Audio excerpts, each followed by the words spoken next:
విశాఖ నగరంలో సోమవారం పలు చర్చిల్లో క్రిస్మస్ వేడుకలు ఘనంగా నిర్వహించారు. ఆదివారం రాత్రి నుంచి ప్రత్యేక ప్రార్థనలు చేస్తూ క్రైస్తవులంతా సందడి వాతావరణంలో గడిపారు. దీనిలో భాగంగానే జగదాంబ జంక్షన్ వద్ద ట్రినిటీ లూథరన్ చర్చిలో పాస్టర్ ఎంపీ ఆర్ స్మిత్ ఆధ్వర్యంలో క్రిస్మస్ ప్రార్థనలు నిర్వహించారు. అనంతరం ఆయన మాట్లాడుతూ క్రిస్మస్ పండుగ సందర్భంగా క్రీస్తును ఆరాధించి ప్రార్థనలు చేశారు. అధిక సంఖ్యలో భక్తులు వచ్చి ఈ ప్రార్థనలో పాల్గొనడం చాలా ఆనందంగా ఉందని తెలిపారు.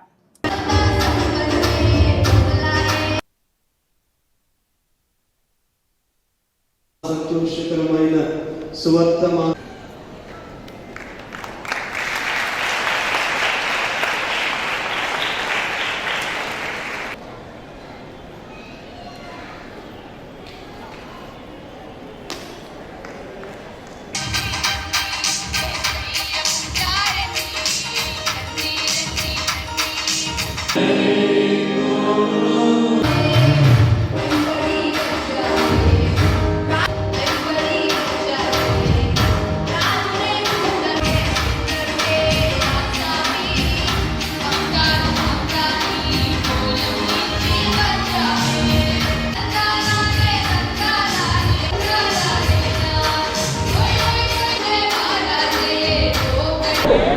విశాఖపట్నం పుర ప్రజలకు ఈ టీవీ ద్వారా చూస్తున్న వారందరికీ కూడా డిసెంబర్ 20వ తేదీ ఈ దినమున ప్రపంచానికే పండుగ.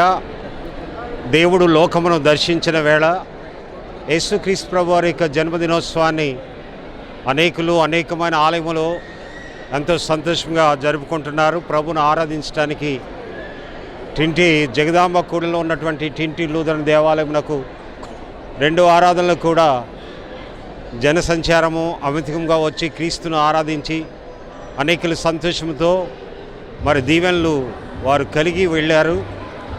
కనుక ఈ దినమున ఏమిటంటే పాపులమైన మానవాళి కొరకు పాపము లేనివాడిగా దేవుడు ఈ లోకంలోనికి వచ్చి ఆ లోకములు అందరినీ తీసుకువెళ్ళడానికి చీకటిలో ఉన్న వారికి వెలుగునివ్వటానికి ఆయన ఈ లోకంలోనికి జన్మించారు.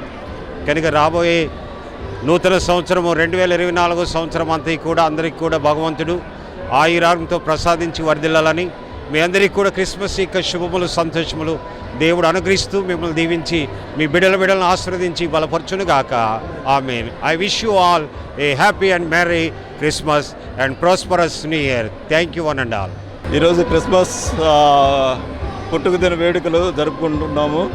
ఇది ఏంటి అంటే ప్రభు దగ్గర నుండి వచ్చేసి ప్రజలందరికీ కలుగు మహా సంతోషకరమైన సువర్తమానము తీసుకొచ్చినట్టు మనం చూస్తూ ఉన్నాం. ఇది ఎందుకంటే చీకటిలో ఉన్న ప్రజలను వెలుగులోకి నడిపించడానికి యేసుక్రీస్తు ప్రభువారు వెలుగై ఉన్నారని చెప్పి ఉన్నారు. కాబట్టి ఆ వెలుగులోకి నడిపించడానికి చీకటిలో ఉన్న భూ నివాసులందరికీ వెలుగుగా ఈ లోకానికి వచ్చారు. కాబట్టి ఆ వెలుగుని మనం పండుగ రూపంలో మనం జరుపుకుంటున్నాము. కాబట్టి ఈ విశాఖ పుర ప్రజలందరికీ కూడా ట్రినిటీ లూథరన్ సంఘం తరపున క్రిస్మస్ శుభాకాంక్షలు తెలియజేస్తూ ఉన్నాము.